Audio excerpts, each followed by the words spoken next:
Le 23 juin, à l'issue d'une garde à vue de 96 heures, 7 membres de la CCAT ont été envoyés en détention provisoire en France. Une décision attaquée par leurs avocats.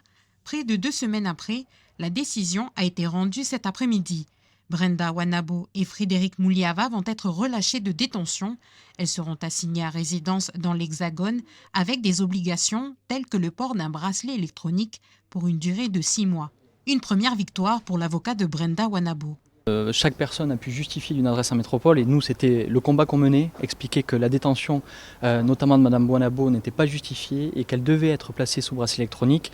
La Cour nous a suivis, ça nous rassure sur la poursuite des diligences et la poursuite de cette instruction et on continuera à se battre pour chacun d'entre eux. Et, comme je l'ai pu le dire et comme on s'efforce à le dire, ces personnes-là n'ont jamais appelé à la violence et on continuera à se battre dans cette procédure pour démontrer que les infractions retenues contre eux ne se justifient plus. En tout cas aujourd'hui, le fait que Brenda soit placée sous bracelet électronique, c'est une première victoire et on ne peut que s'en réjouir. L'avocat de Brenda Wanabo a annoncé qu'il mettrait tout en œuvre pour permettre le retour de sa cliente.